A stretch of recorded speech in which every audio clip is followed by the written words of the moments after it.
Querido maestro, mi colega, hoy vamos a tratar sobre el tema de fundamentos de neuroaprendizaje, aquí en tu canal del taller del Profe Ever.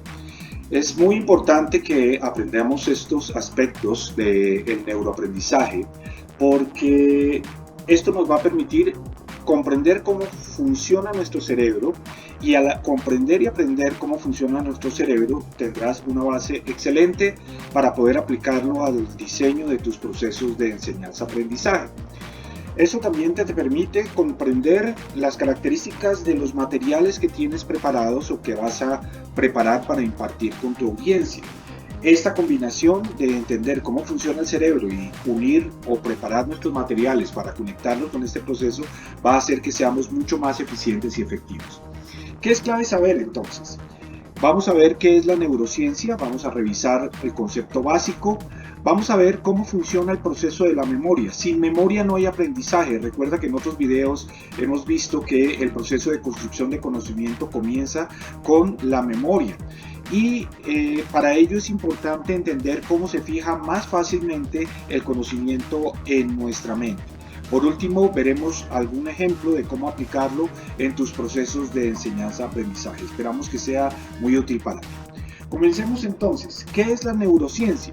La neurociencia, en esencia, es el estudio biológico del cerebro. Anteriormente había muchas teorías que se basaban en observación. Ahora lo que podemos ver es a través de imágenes de escáner de alta resolución e inclusive que son escáneres en video, ya no de imágenes estáticas, cómo áreas del cerebro son impactadas y cómo son activadas de acuerdo con el material que se le va presentando. Entonces, tenemos que este estudio va desde lo molecular, es decir, desde la parte más pequeña, entender la bioquímica del cerebro, hasta lo conductual, cómo esto se convierte en un proceso que desarrolla conductas desde la memoria hasta el conocimiento, y eso impacta en la conducta y finalmente en el conocimiento como tal. Entonces vamos a ver desde el nivel celular, trabajamos neuronas individuales, y en neuronas individuales tenemos diferentes aspectos, como por ejemplo el ensamble de esas neuronas en redes pequeñas de neuronas que tienen una funcionalidad localizada y a veces temporal. De allí pasaríamos a ver cuáles son los ensambles grandes, como por ejemplo la corteza cerebral, en donde se concentra la mayoría de la actividad del cerebro y que es de manera permanente. Y vemos hasta el nivel más alto, que es el sistema nervioso como tal, en donde las redes neuronales son las que establecen un funcionamiento parecido al de un computador, en donde diferentes elementos interactúan entre sí para gobernar nuestro pensamiento y por supuesto nuestro conocimiento.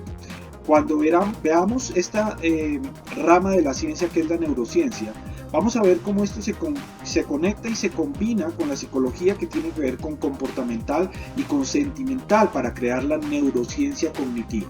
La neurociencia cognitiva ya es una materia que se imparte para entender, para que los maestros podamos entender cómo funciona el cerebro y cómo trabajar a través de ese funcionamiento el aprendizaje de las personas.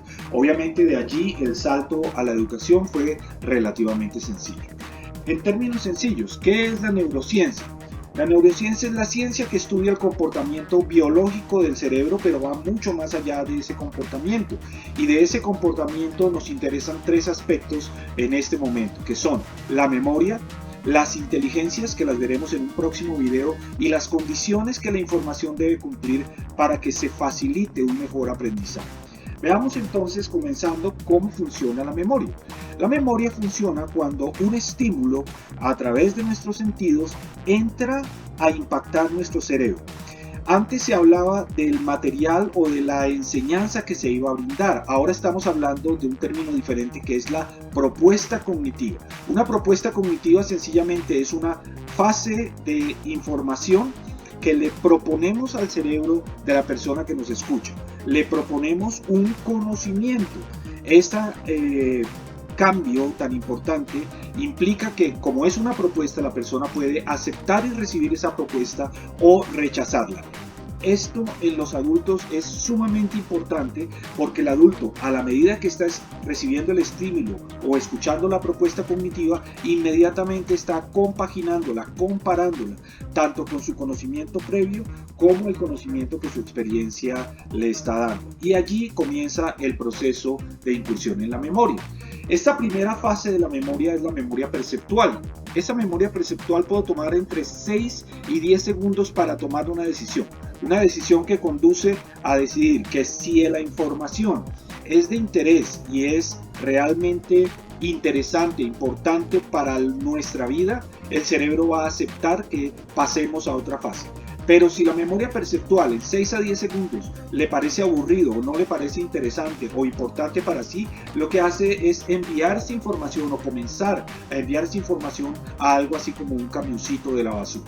Si el cerebro, por ser un buen estímulo y por estar bien aplicado, acepta que es interesante, entonces lo va a enviar a otra fase de la memoria, que es la memoria de corto plazo. También la llamamos memoria de trabajo. En la memoria de trabajo es fácil que en una lista de elementos podamos recordar 6 o 7 elementos de manera fiel por unas 2 horas.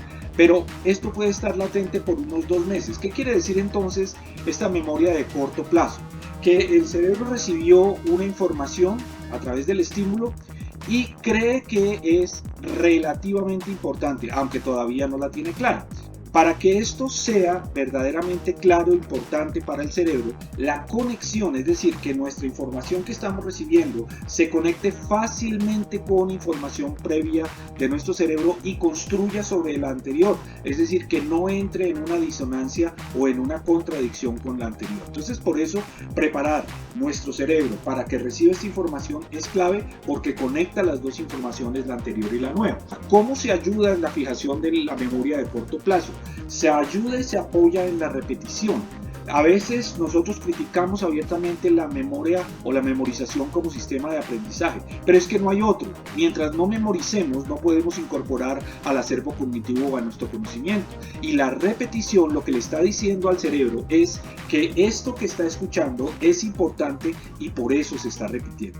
Sin embargo, si no se hace un buen énfasis, si el cerebro no recibe la información de manera adecuada, ¿qué es lo que va a hacer? Lo va a enviar nuevamente al camioncito de la basura, ahora de manera paulatina, pero esto será constante. Recordemos que enviar este material al camioncito de la basura sucede en las noches mientras dormimos. El cerebro revisa qué es lo que fue señalado como importante y lo que no fue señalado como tal lo va enviando o total o paulatinamente.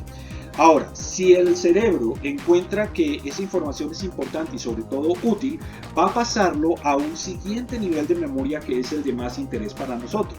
Es la memoria de largo plazo, en donde tenemos infinitos redes de conocimiento que se van formando a través de la captación de estos elementos desde la memoria de corto plazo y pasándolos a la memoria de largo plazo.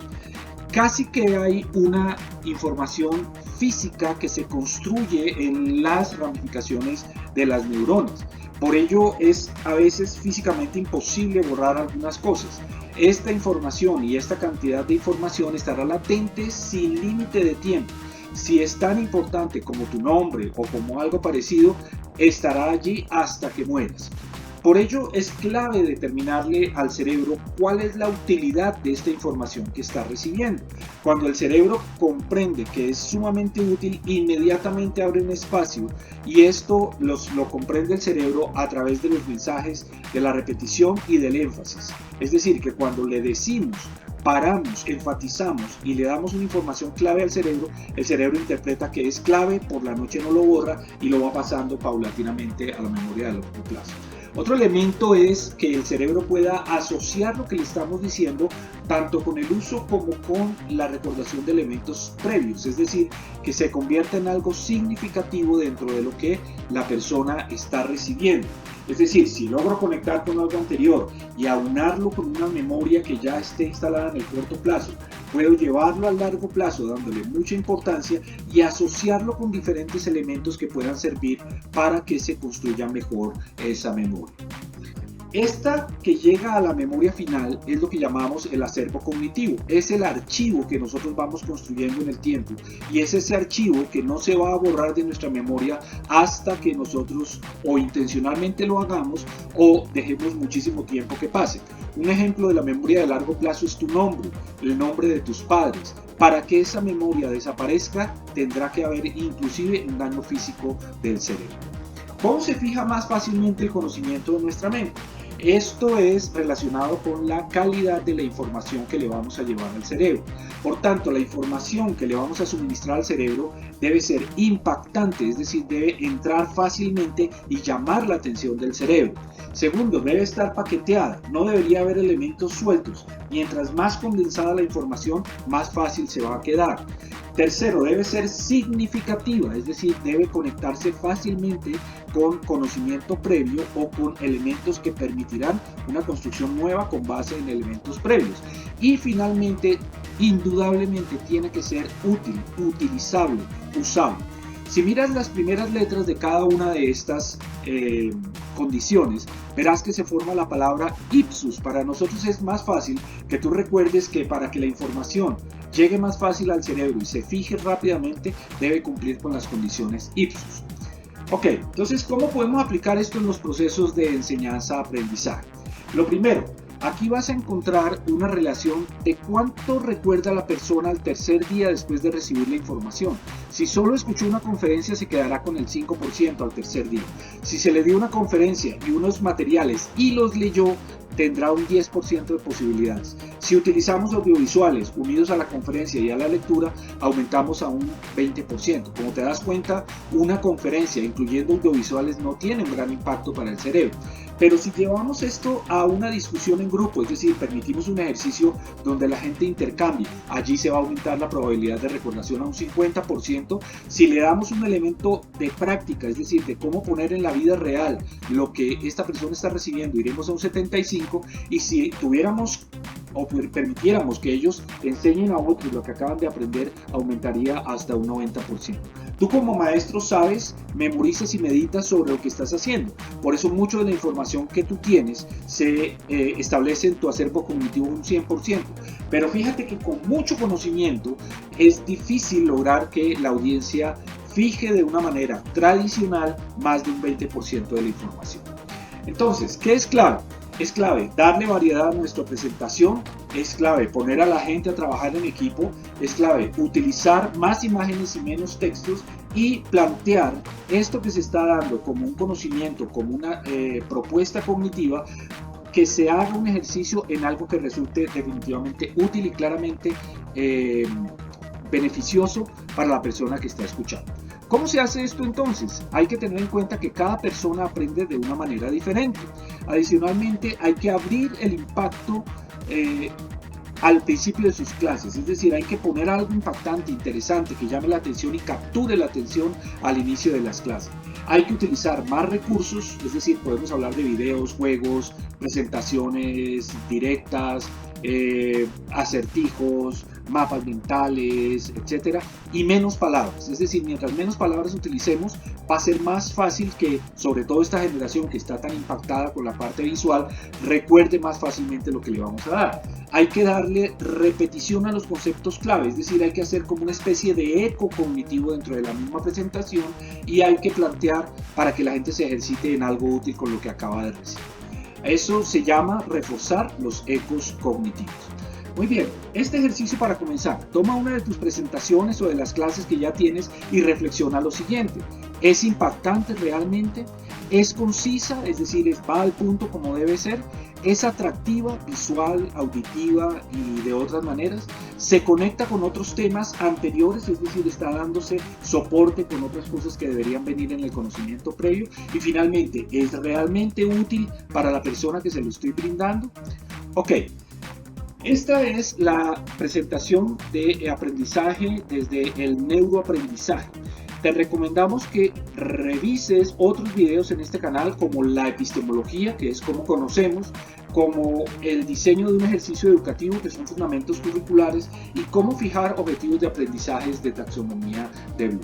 Sabemos que es muy importante que tú nos envíes tu retroalimentación. Te invitamos a que nos escribas y que nos des un like como lo indican las diapositivas a continuación. Este es tu canal del taller del profe Ever. No te lo pierdas. Ven a la próxima. Hasta pronto.